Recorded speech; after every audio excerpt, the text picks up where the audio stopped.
Welcome to the Bestseller Secrets podcast, where business owners learn how to crush their goals with their own best-selling book. I'm your host, Rob Kosberg, and on today's episode, we're going to discuss the importance of attracting your specific, perfect, ideal audience and ideal client with your best-selling book.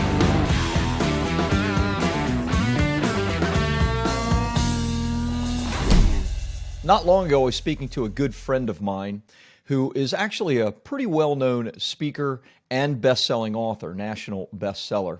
And she was frustrated because she was sharing with me how the kind of people that she was attracting into her coaching business was exactly the wrong kind of people. Now, she speaks regularly and she receives quite large fees for speaking.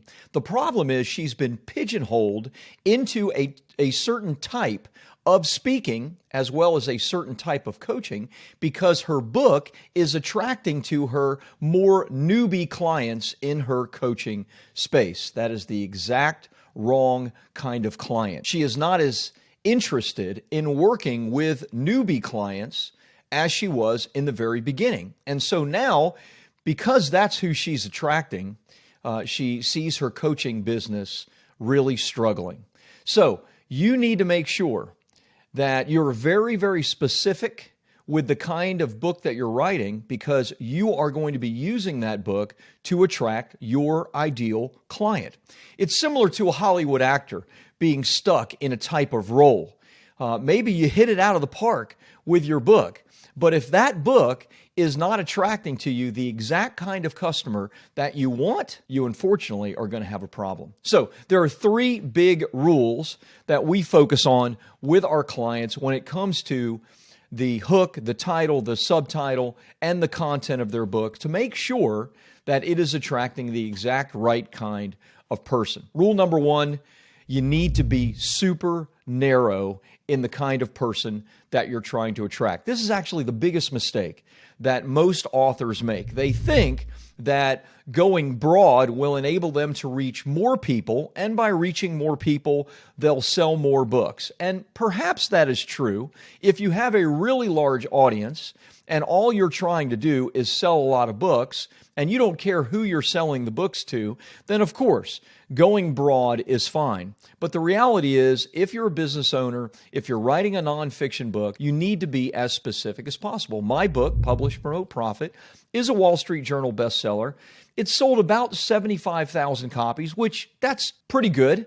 It's really good. But the reality is that's nothing compared to a big fiction novel or a broad general nonfiction book. The beauty for me, though, is it's generated about $4 million in revenue to my business in just the last 3 years. That's because it's attracting to us the exact kind of person that I'm looking to work with our done-for-you services company, Bestseller Publishing. So, as an example, let's say that you're writing a corporate culture book and you have your methodology on teaching how corporations should maintain a great culture and happy employees so they can grow. While that's fine, you should be as specific as possible. Do you work with the Fortune 500?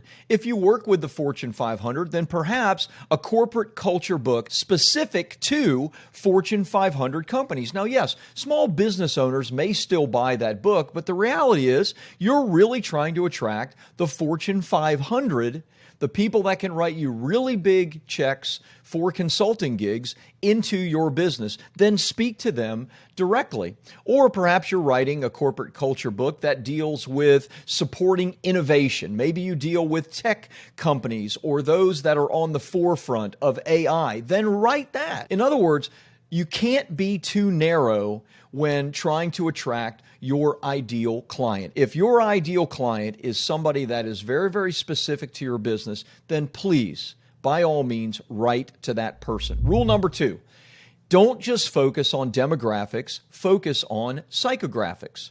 So oftentimes we'll ask our clients, so tell me, who is your ideal customer? Who are you trying to attract with this book? And they'll begin with demographics. Well, my ideal customer avatar is a 35-year-old female. She is affluent.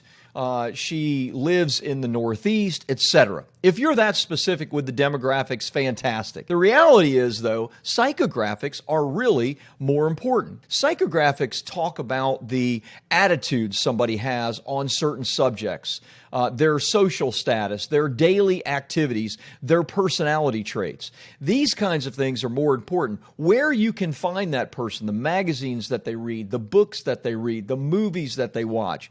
If you can learn more about the psychographics of your ideal client, then you are going to be much more effective in attracting them with your book, with your hook, your title, your subtitle. Rule number 3, and really important, is make sure you understand their fears and frustrations and their wants and aspirations. These things, these attitudes that somebody has, are really the greatest motivators that a person has. And they're different. Fears are different than frustrations. If you're writing a book on fitness or weight loss, in the everyday life of somebody that needs to lose 20, 30, 40, 100 pounds, that individual is dealing with frustrations like their clothes perhaps don't fit properly, right? I have my fat shorts, and then I have my everyday shorts that I'm working hard to fit into, right? And so the reality is I'd rather not be wearing my fat shorts. I'd rather be wearing the everyday shorts